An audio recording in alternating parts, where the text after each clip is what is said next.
We have looked at American political polarization through the eyes of Generation Z and experts on the issue. And now we are going to sit down and discuss polarization as well as democracy through a global lens. With us, we have originally from the Ivory Coast, Innocent Asuman. And then from India, we have Ritu Prasad. And from South Africa, we have Iswa, or Z for short. And would you like to introduce yourself for us? Yes, I am Soma Kashalala. You may call me Exi. I'm from South Africa. Perfect. Thank you all so much for coming and talking with me today. So to start off, we recently have had an election here in the U.S. So how do you perceive the United States government system compared to your home country? And then Exi, would you like to start us off? Yes. So growing up in South Africa and watching American news and the American voting, it has always been thought to be the most democratic, the most free world. And I envied American democracy. But now that I'm here and I got to watch as the elections were ongoing and what people were saying, it surprised me how, one, young people are not voting, and secondly, how elections or voting takes place during the week when people are at work. So that means there's a number of people who cannot vote. And so it's different from my country because on an election day, we have that day off so that everyone has an opportunity to actually cast their vote. And it also was a bit surprising for me that if there's a student from a different county or different town, they can't vote when they're here, yet it is not a public day off. So I just wondered how those people who are working in a different town or were in a university in a different town are expected to cast their vote. So that was interesting to watch. But I've also noticed that Americans are very, very passionate about their feelings about the elections, and it's also quite interesting to watch in comparison to my country. I mean, we take it seriously, but and people are quite open about what they want or how they feel, but it's not as passionate as the people here. And you know, it's interesting that you say that because we actually had a bigger Generation Z turnout in this election than we haven't had in the past. It was around 25%. So would you say younger people in South Africa tend to vote more than young people here? Yes, our democracy is very young. It is 28 years old. Yeah, we just got our democracy in 1994. So voting is one of the things that black people could not do before 1994. So we still have that in mind. We still have the privilege, like we can still see what a privilege it is to vote. So people really do turn out to vote. And even when people are not sure what to vote for, I know that my sister, who is 20 years old, so she's a Gen Z, with our midterms, we call them local elections, she didn't know who to vote for, but she still went to vote, and she looked at the paper to see who is better suited for her beliefs and her ideas. So people always turn out to vote because, one, they know what it took for us to have the privilege to vote, and secondly, we are a traumatized country, so there's still a bit of trauma about losing our democracy, and so people feel compelled to do whatever it takes to keep the democracy. That's interesting. Yeah, and in comparison to here, some people are a bit laid back, like because there's not much fear. You know, the economy is doing well.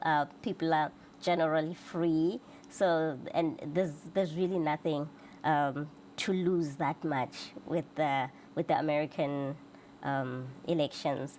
So, but where we're from, anything can happen. It's interesting. Ritu, how would you say that comparison looks with India? So I would say in what I feel or what I have seen, the U.S. democracy is a representation of majorly two parties, Democrats and Republican, whereas we in India, the representation of democracy is parliamentary, where it's not that two parties are running the country, like contest is between two parties, not at all.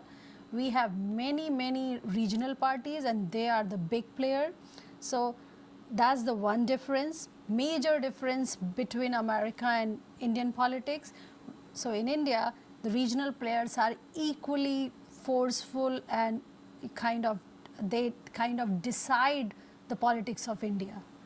That's the interesting fact about Indian democracy.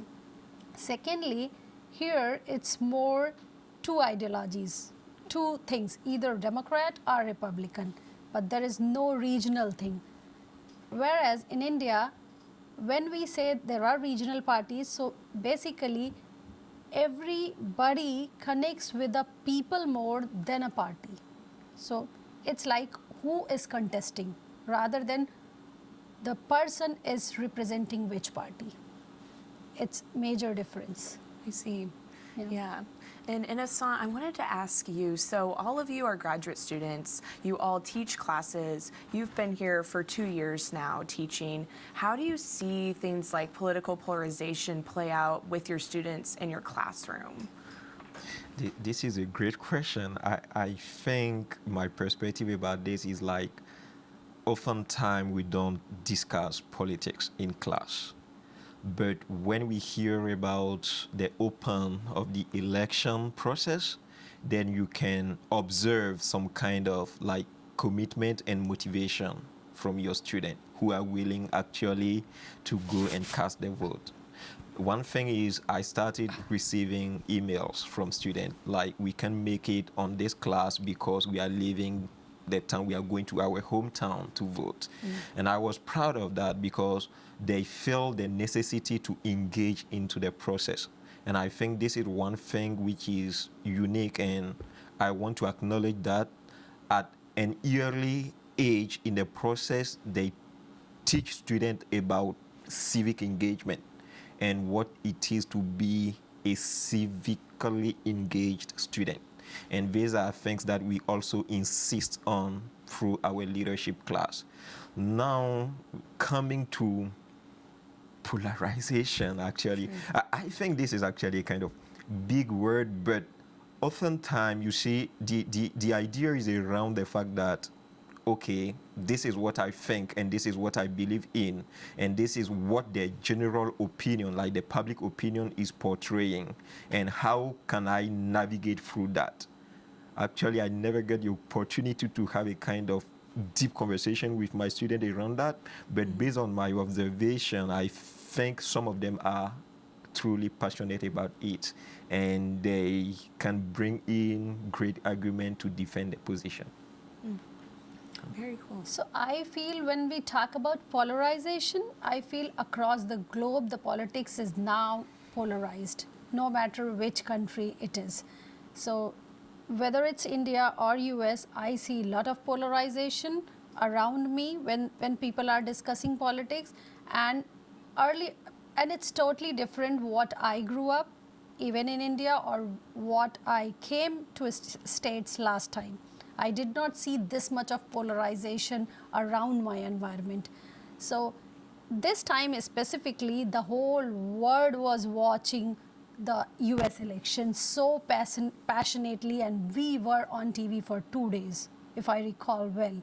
It was 2 nights or few days kind of suspense, who's gonna be the president. And now since we all are connected through various social medias and with different channels, so everybody kinds of follow the trend. I feel that's my thinking about the polarization. It's like one country is doing, and it's like it doesn't take long to get a spread like this. So I see everywhere the polarization, where it is US or India, it's the same way. So do you feel like people in India deal with it similarly as how you're seeing people in the US, like with the social media aspect and with how they talk about it? or are there some differences with kind of how it's handled? The difference, I find it in terms of US, person recognizes himself or herself as a Democrat or Republican. But in India, still people feel shy to associate with certain ideology. Though they are advocating certain ideology, but still they don't want to highlight themselves because of regional forces. That's the major difference. Interesting, yeah. So, Exie, a lot of students here haven't traveled much out of the U.S. There are some that have, but many students in Manhattan maybe haven't spent a long time in another country. How does having, spending significant amount of time here in your home country, if you've traveled elsewhere, how has it helped widen your perspective on democracy, polarization, and how do you think it would help your students to have a more global perspective? Okay, so my observation, like Ritu, is that people here are largely Democrat or Republican. And sometimes I have noticed that that is influenced by family, or is influenced by the town they're from. So you'll find that I teach Lead 350, which is culture and context. So we talk a lot about these uncomfortable issues. And I have noticed, even from conversations around campus, that people will be Democrats or Republicans because their grandfather was a Democrat or a Republican, or because their father is a Democrat or Republican. Politics have become part of identities here, which is different from where I come from. Where I come from, people talk openly about what political party they identify with. And sometimes during certain elections, they identify with a different political party to the next election. Because when we have the conversation about politics and who you are voting for, we talk about policies. We talk about what has this political party done and what can they do? What is their policy? What is their strategy? What is their hope and ideal for our country? And I think maybe that comes from a new democracy we are still building, so we need to know that we are building with the correct materials. And even the person, so it's not just about the political party, but also the person. So sometimes a person identifies with a certain political party, but because the face of the party during those elections is not whom they identify with, then they say, I like political party ABC, but for these elections, I would rather vote for XYZ. And with the person, they judge the person the same way they judge the political party. Who is this person? What are their accolades? What have they done that can assure me that they can do a good job? What are their promise? And are they the kind of person who can live up to their promise? And so I have had the advantage of traveling around other countries in Africa and have watched their political spheres.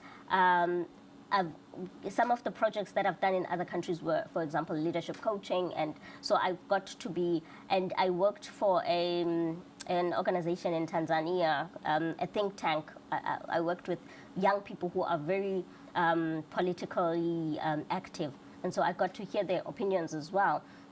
And the reality is that before I traveled outside my country to the other African countries, a part of me was taking the country's democratic state lightly, like South Africa is doing well. We are doing pretty well in comparison to a lot of countries in Africa.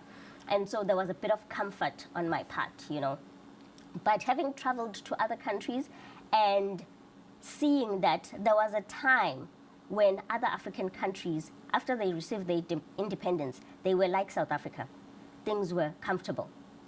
But with time and with who was in leadership, things changed. And so when I went back to my country, I realized that it's possible for things to go down south and to go down south very fast.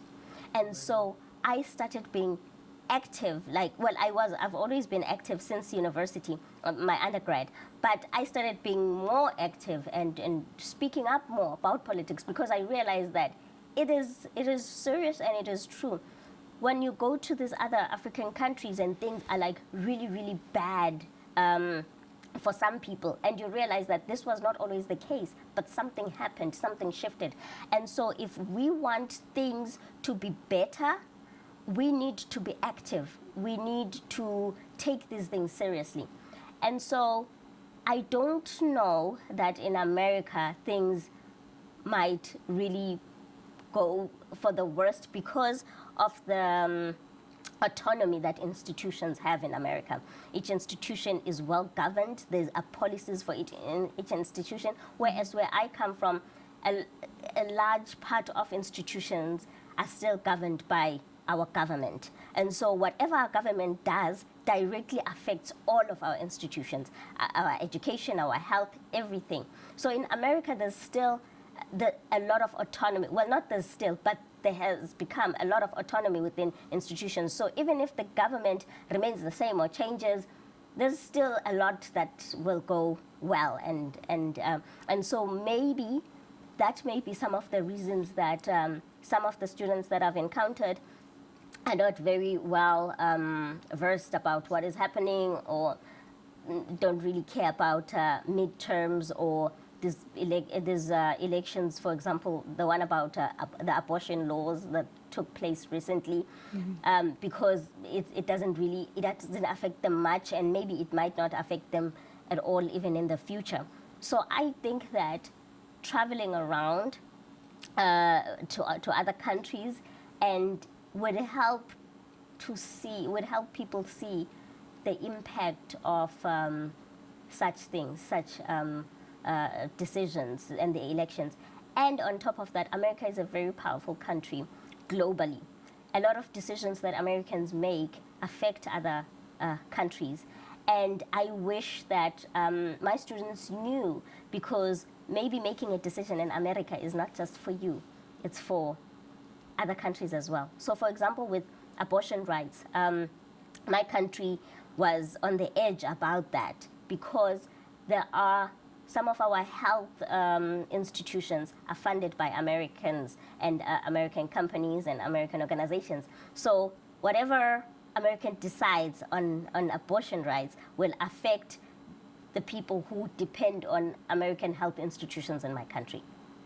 And as much as we do have democracy, but because of economics, there are many things that we still depend, we still need other countries like America, like other European countries to assist us with. And so whatever the laws they make affect us somehow.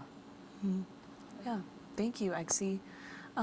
So, Innocent, I wanted to ask you, how do you think your worldview, coming from the Ivory Coast to the U.S., how do you think your worldview helps you lessen polarization or see some of those different sides? What is, if that makes sense? Yeah. Yes, it does. Thank you for the question.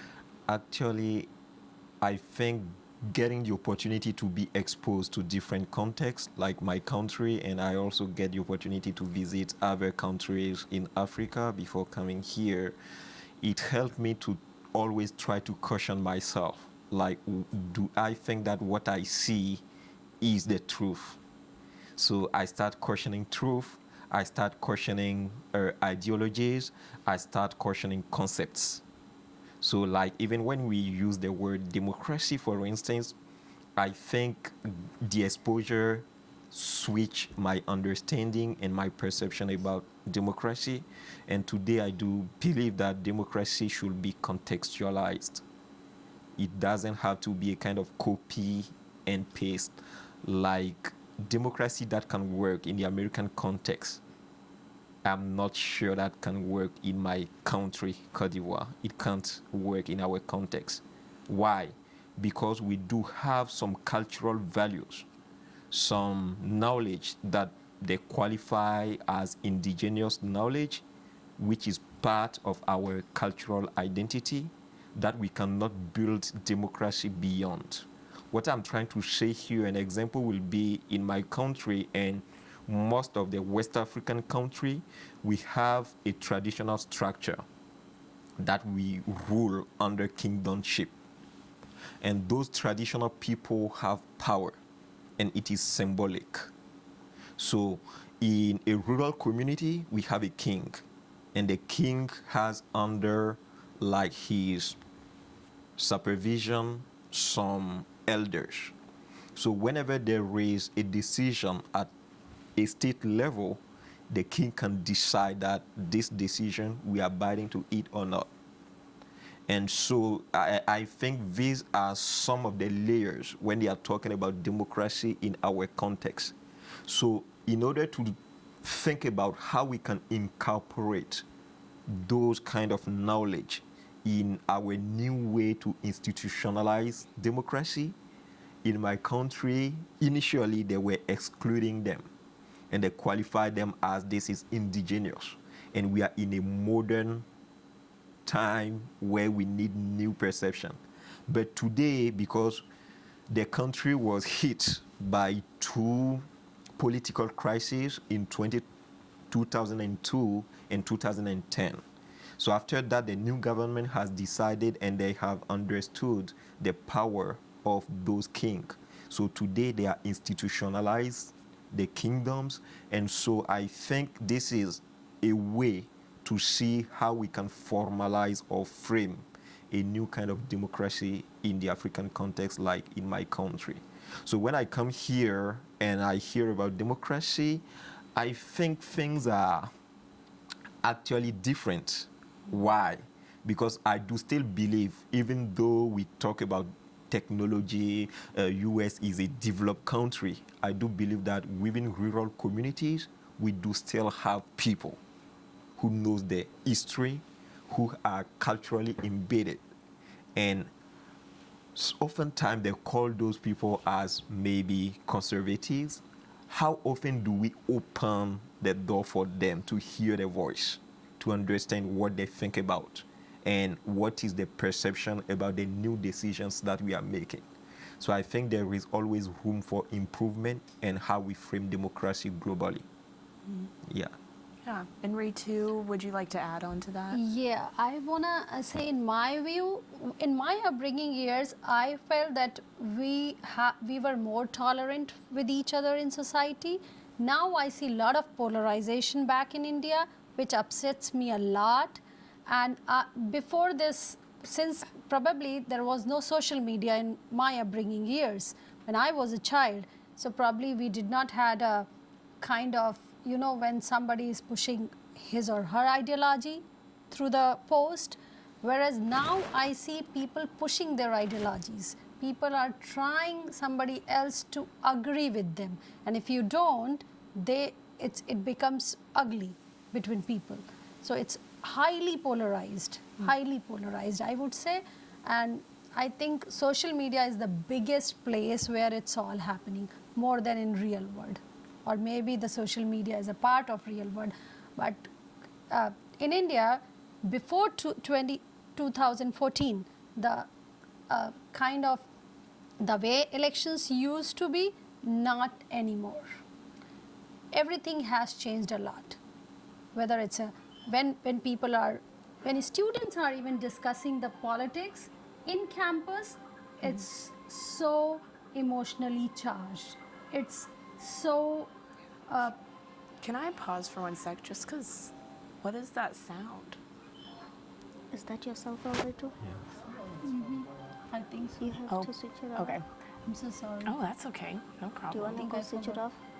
Yeah, and I can ask you that again. Do you want to go switch it off? Ritu's cell phone Just went off. wait a I little bit. forgot to turn it off.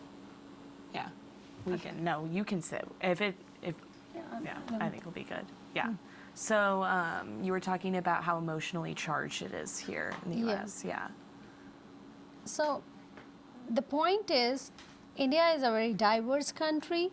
It is a land for everybody. Like, no matter from which religion you are, what you follow in terms of your eating or language.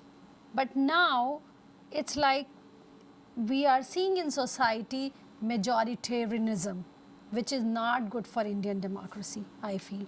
This has changed a lot.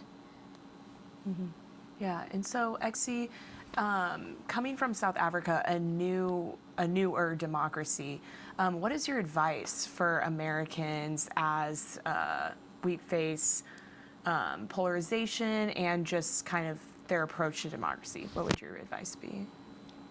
There is a lot of danger to the either or thinking, because when you make a certain idea your identity, especially in a system, you are not able to see your biases. And a lot of American systems, America was built by white, heterosexual, Christian male. So the idea of America and the founding system is advantageous to the white, heterosexual male. And so America is a very diverse country now. It has all kinds of people, and it has people from other races as well. And since the abolishment of slavery, black people are equal. They have equal rights. However, with the system and the way that it was built, it is still segregating certain people, certain groups who are American citizens. And so if Americans continue to hold on to certain ideas and attach those ideas to their identities, they will defend those systems. The first instinct, the most natural thing, is to defend when something is part of you or part of your identity. And in the moment of defense, you are not able to see your biases. You are not able to see how the system can be a disadvantage to other people, because you are not affected by those, you are not affected by any of those disadvantages. And so if America wants to be truly democratic, or as democratic in reality as it is on paper, then people need to be less polarized, I guess. I don't even know what the steps to take would be. But in order for any system to change, people need to be aware of what the system truly looks like from the outside, who it benefits, who it was designed for, who it had in mind when it was designed, and who is being disadvantaged by it, and who is being moved out of it. Is the system still relevant?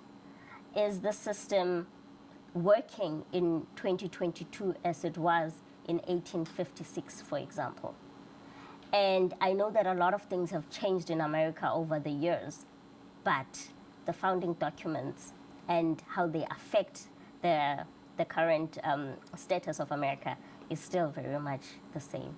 And so if America wants to be truly democratic, then people would have to see the systems for what they are and work towards being open and being clear. And I'm not sure if clear is the right word, but being open to looking at what is happening and being able to see other people who do not look like them, who do not do things the way that they do, who do not have the same belief system.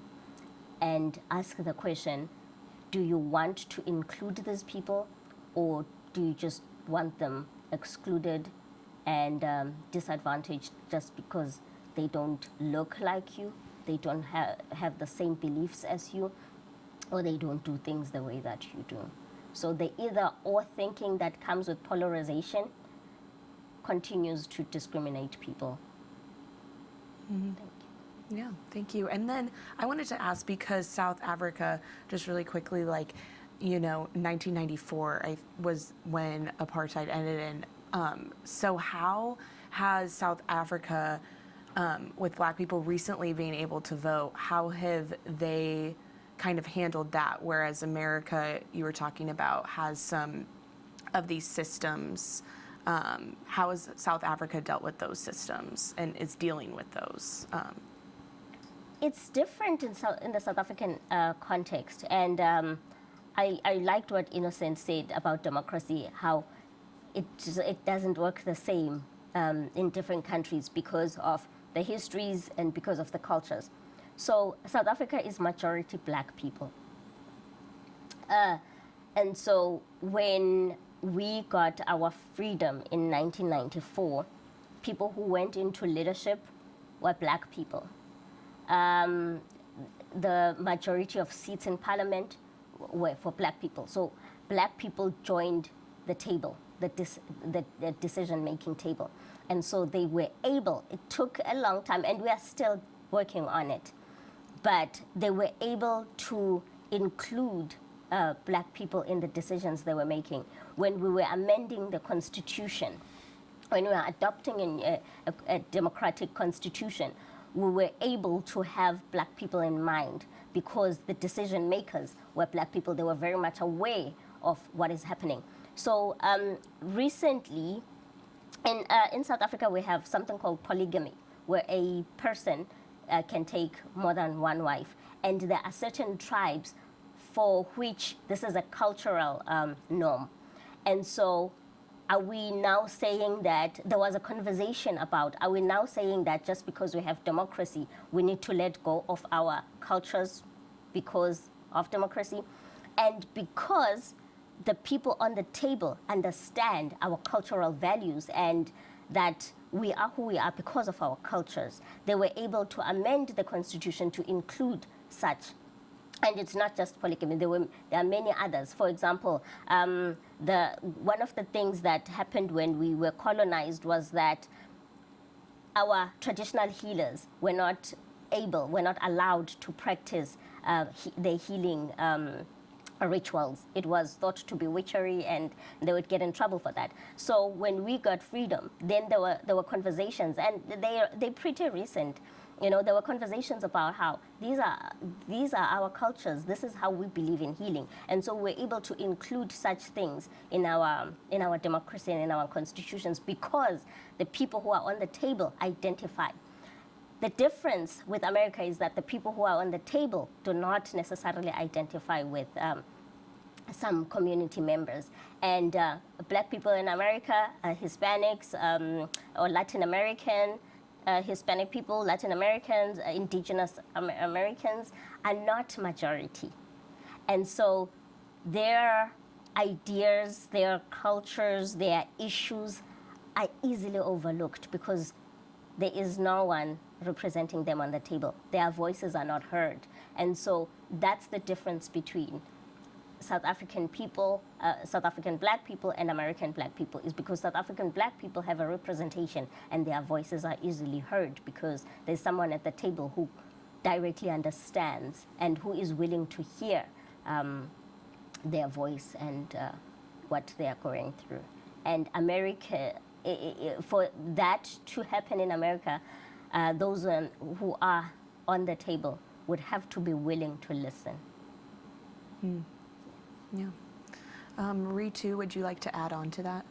Oh. So in context of India, I want to say one thing, that since I am from academia, the kind of change I have witnessed over the years or last couple of years, it's very drastic change. Like we were very tolerant to each other because we are very, very diverse country. There are many religions. We live together, Hindu, Muslim, Christian, Jews, and we all have an equal right from our constitution. But now, because of this polarized politics, it's becoming so ugly, and people are, especially the youth, getting into the ugly and uncivil kind of discussions, which is kind of so scary for me. or for rest of the people who believe that diversity is our strength. Diversity is actually our culture. The Indian culture is equal to diversity. And now we are seeing this polarization, how the political parties are polarizing the entire environment, how they are polarizing the ecosystem, and that is not something good. Other hand, what I see interesting in America, though we are witnessing the equal amount of polarization, like Democrat versus Republican, but interesting thing I observed here, when I talk to different people, they say, I am Republican, but I am not a Trump Republican. I am Democrat, but I'm not a Biden Democratic, Democrat supporter. So this is something I am finding very interesting about America. Where is this coming from? I am supporting this particular party, but I am not supporting this person, which I feel kind of unusual for America. And then, Innocent, what would your advice be to Americans?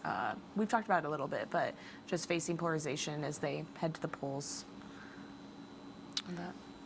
Okay, I think one way that I will address this is thinking about democracy as a concept, and the definition itself emphasizes on power. So if the power is actually from the people, then we need a certain amount of inclusion and ethics in all that we do to engage democratic principle or democratic action. So, for instance, an example can be, as you mentioned earlier, how youth contribute to change the paradigm about the recent election. And oftentimes, through observation, we can see that there is some effort to include young people in what is going on. But at a certain level, you can see that on the table of decision making, ideas are already developed and they come as imposition on young people. So this is where I am referring to inclusion. And it is not just about young people. As Exie said, we have generational people who are part of the community. So how do we give room to unusual voices to be heard? This is very important because I think at a certain level, the unusual voices are limited in the whole process. And also thinking about the idea of representation, I think we can still caution it. Because, for instance, in my country, if they designate me as the voice of young people, not all the youth can identify themselves in me or being like in a position to accept that I am the authentic person to represent them. So I think there is still room to think about, is our representation process a kind of inclusive, or there is still room to bring other people on board? And diversity alone is not efficient. Belonging is key. So there is possibilities to open doors for all the people that constitute the American land to be able to be represented throughout the process from the beginning to the end. This is what I want to add on. I want to add one thing. When I observed, so there is a lot of talk about, say for example, in America, Native Americans, like indigenous people. So when we talk about it, there is a lot of talk about it. Whereas when I compared that with India, I found it's interesting that India has a president this year and she is from indigenous community.